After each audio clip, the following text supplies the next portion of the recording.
So, welcome to today's episode where we're honored to have Russell Vida from Shoulder to Shoulder join us. Shoulder to Shoulder is an incredible organization dedicated to providing peer support and creating a community for veterans and first responders.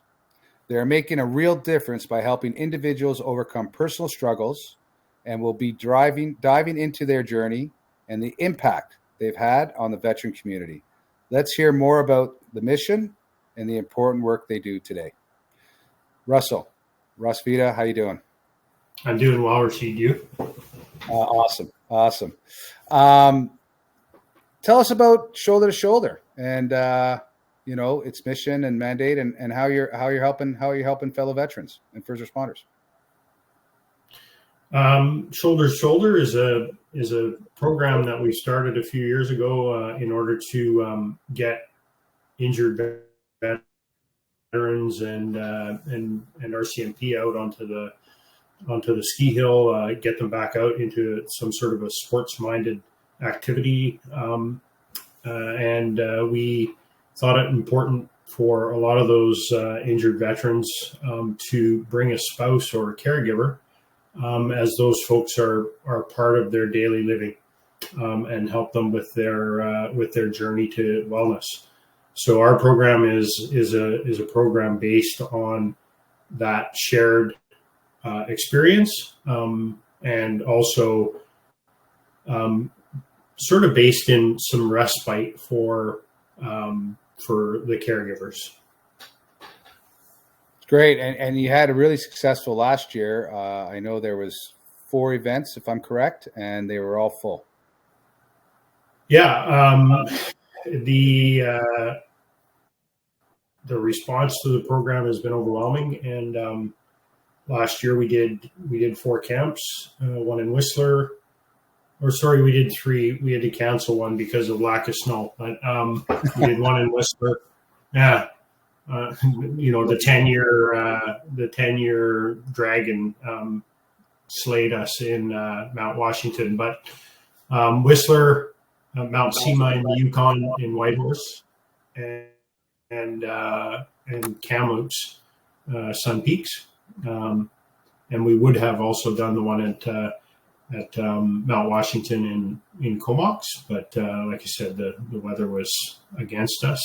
We had to cancel it about a week and a half out, so it wasn't ideal. But a total of sort of 50 people, I guess, would have been affected by the program this year. Incredible response. All the applications were all of the sort of primary positions were taken for 4 camps within the first 2 weeks of the applications being open. Oh, wow. That's great news to hear. That's awesome.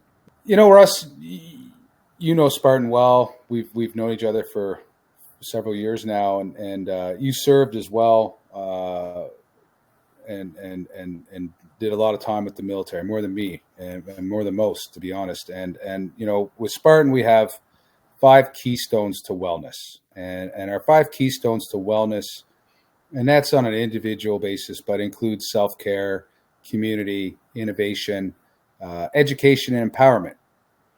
From your perspective, how have these played a role in fostering community empowerment for veterans adjusting to life after service? Speaking for yourself, and how you've moved forward with what you're doing now. Well, I think that after a career doing one job, and I think it doesn't matter what job that is, you become entrenched in your daily life as to how things are going to run, and then when all of a sudden you retire or you're removed from that career and that set of daily activities, there's some significant upset in your routine. Can have effects obviously on your mental health and well-being, and as well as, especially coming from a military or a police environment, physical activity and almost forced, if you will, from the military perspective of PT every morning. All of a sudden you don't have that regime, you don't have that schedule, you don't have the mandate to be there. And along with the psychological effects of leaving the organization, sometimes you're just not as motivated to carry on doing the things that you were doing beforehand. And that motivation is important in that you keep your physical health and your mental health.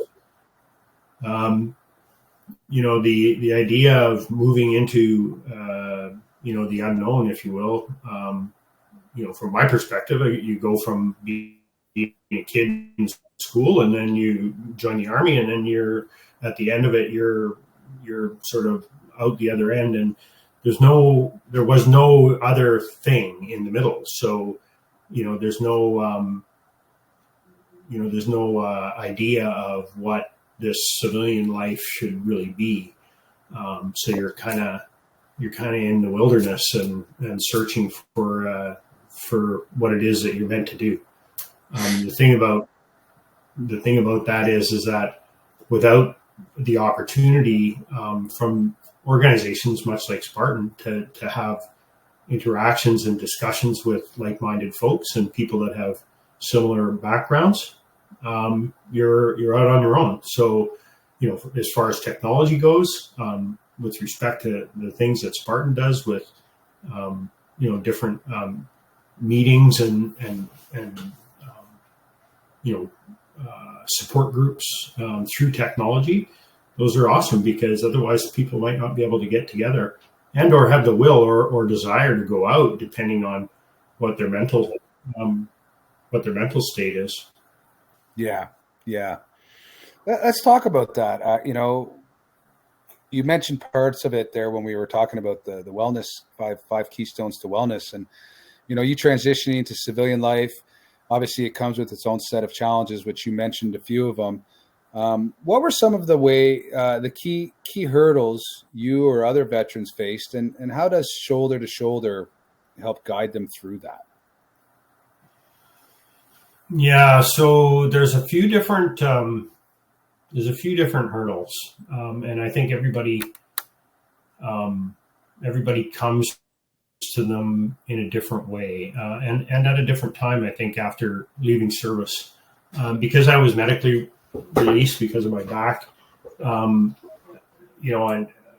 some injuries over time, and then after release, diagnosed with PTSD, I had sort of different ideas of how my retirement was gonna shake out. I didn't really know what I wanted to do, and I think I just needed a little bit of time to soak in, what civilian life was really going to be. And for me, when I left the military, even though it was a medical release for a physical injury, I left basically voluntarily, because I could have easily just continued my job and not gone and seen the MO about my back.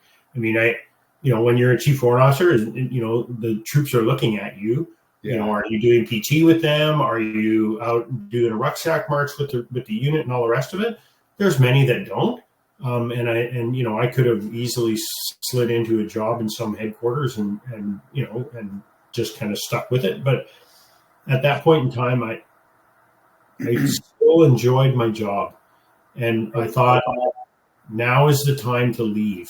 When I'm still enjoying things and I'm not pissed off at the world, and I don't want to be grumpy and badmouth the military, because it gave me a great career. It gave me lots of options and lots of good training and absolutely amazing friends. Russ, you hit that really well. That's a great point. I even myself, when I first got out, and even when I was in and I had a back injury and the doctor was pushing me to go to back and stuff, I was like, no, got to be hard charger.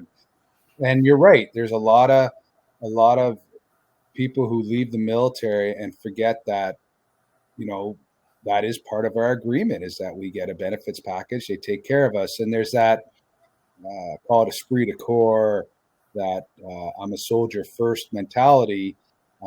actually can be detrimental because you're giving up a lot of help that you're entitled to, right? And I think coming from a person of your stature, Russ, I appreciate you saying that because people need to hear that. I have a lot of friends who just will refuse to go to bat because they like, I'm not going to be that guy. I'm not going to be that person. And yet they're struggling, right? And you have to try to help them through it. I want to go back to shoulder, and what inspired you to do shoulder to shoulder, and how was the mission? You know, how is you know, you've been involved now for a couple of years, and how has the mission evolved? How do you see it progressing into the future? And I know right now you're mostly just in BC, and there might be opportunities to expand. Can you elaborate on that? So in order to get to the point of having shoulder to shoulder, one of the first things that had to happen for me was to be involved in volunteering. And volunteering in your community is service. And without service, military people in general have something missing in their life. And I couldn't put my finger on it initially when I got out, what was missing. And it took me 18 months or a couple of years to figure out what was missing. And it was doing something in my community that was going to make my community better. And then I found adaptive snow sports, skiing instruction for physically and mentally challenged folks.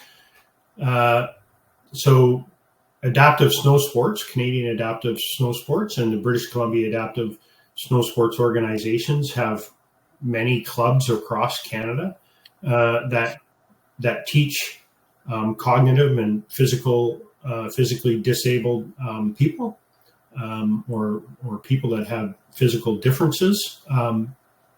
And I got involved as an instructor and went up and learned how to. I'm a skier. I was a skier, so I thought, well, that's a great thing. So I'll get back out on the slopes. Went to Mount Washington, joined the organization, and took the course to become a certified adaptive instructor. And just had absolutely overwhelming experiences, and I mean. From an emotional standpoint, you know, when you see what you have enabled for somebody that has, in some cases, very humdrum life, whether they're, you know, wheelchair bound or whatever their issues are, you can get them out into the beautiful mountains and fresh air and get the wind in their face, and it's just absolutely amazing. I remember going to Calabogie Peaks for the CADS program, and you were one of the instructors. James was one of the instructors, and there was all these other instructors there. And I forget her name, but I had grown up skiing all my life here in the Ottawa area, Borlage, Camp Fortune. You know, I went to Europe and skied with mom and so forth. And but I remember getting on the chairlift, and I was so nervous. And I think the instructor knew I was having a panic attack before I even did. Teresa, exactly. And she was the most beautiful person I've been with at that moment. And the way she handled the situation, by the time I got to the top, I got off the chairlift and I was over my attack. But she was there to comfort me, and she redirected my thoughts. We talked about skiing. We talked about so many other things. But from that moment on, I knew I was in a safe place, and I knew I was around people who understood that everybody's different. We all have our own little, like you said, hurdles. But I knew then at that time that, you know, this type of programs work. And I know when you guys started shoulder to shoulder, it was the same sort of principle. And, yeah, I commend you for it, Russell and Russ, and I commend James and everybody who's involved. And seeing that this is Remembrance Week, we're approaching Remembrance Day, and we're going to be in Remembrance Week. What does it mean to you personally, and a shoulder to shoulder? And the next question is, do you have any reflection and advice you'd like to share with the troops, as they say. And you've commanded and seen a lot of troops, Russell. I know from your career and your background. So I think this message will carry a lot of weight. What does it mean to me? It means that, November the 11th, it's a time of reflection, obviously, and it's also a time to look at folks and understand what they've given, with respect to their service. And when I say that, I don't necessarily mean just the folks that have deployed overseas and been in the face of danger. It's all veterans. It's all members of the military, and often and some people may not like my ideology on this or my idea on this, but the Royal Canadian Mounted Police and police forces across the country, these are people that are putting themselves in danger or are just in danger, not necessarily putting themselves in danger, and it's for the betterment of their society and their community. That selfless attitude is absolutely amazing, and the people that are doing these things are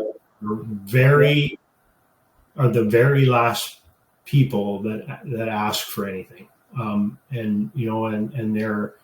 It's all about what can I do for my community, my my friend group, my country. Not about what's gonna come to me from it, from what I'm doing. It's selfless. It's absolutely amazing. That's what November the 11th means to me, is the sacrifice that individuals have given from their own life, their own private time, that could have been spent doing something completely different, but their time was spent, trying to improve their community and their country. It's absolutely amazing to me. My advice to people, as November the 11th comes up, it's a time where most veterans and serving members and police officers and firefighters and all of those first responders are thinking about people that they've lost in the line of their duties and whatnot, and it can start to become a bit of a dark time. And it's I liken it, if you have a bag and you put it underneath the water tap, and you turn the water tap on, and it's just drip, drip, drip, drip all year, right? And the bag is about half full or 3/4 full come, the beginning of November. And then all of a sudden that tap loosens off of it, and the water is no longer dripping, it's flowing. Yeah. And then all of a sudden that bag is just full to the top and is stretching. Yeah. So, the advice to me is open the bag and pour some water out of it every now and then. Open your mind and allow things to get out, talk about them, take the pressure off. And then know that when, the November the 11th experience passes for the year, the drip, drip, drip is going to start again. And just to understand that, you have to release, you have to have some release at some point. Otherwise you just explode. Some of us are pretty big boys. We can carry some big bags, and actually I don't dismiss women as well. There's some really strong women out there that I've served with, and they can carry some pretty big bags too. And I think we forget sometimes, and it's best to hear it from your brothers and your sisters who served as well, that we need to take that time to unload those. But I love your reference to a drip. You're right. It's always there. It never just goes away, right? And then experiences can just magnify it. And the tap reference, I think, is great too. Um, it's an honor, Russ. Getting to know you. You know, you served a long time with the military. You were a very, very phenomenal soldier, and I can only say that from my level, but I know there's many people that will agree with me. And what you do for the community, what you do for the people around you, I can't say enough. Accolades to you, accolades to James, accolades to everybody who's involved in Shoulder to Shoulder. And for those who are listening, check it out. If you miss this opportunity this year, it's going to happen next year. And it's an amazing, amazing opportunity to meet people, like-minded people, have those conversations, and do what you got to do. Thank you so much, Russ, for sharing your inspiring journey, and to the Wellness and Empowerment. We truly appreciate your time and dedication to the communities around you. And I'm looking for many, many more years to hang out, hopefully go skiing, and don't push me over. But I'm excited, and to you and the family, and to the whole Shoulder to Shoulder family, and to all veterans out there, like Russ said, take the time. Don't let things grow. Empty the bag, let the water out, and spend time with your loved ones and your comrades, and remember the ones who made sacrifices for us to be here today. To all our veterans and first responders, thank you for your incredible service. We invite you to join our absolutely free webinar, Freedom to Live Well, created by our virtual care squad and delivered by Spartan Wellness Ambassadors. We're committed to supporting you on your wellness journey and believe that great things happen together. Book your wellness appointment today at spartanwellness.ca.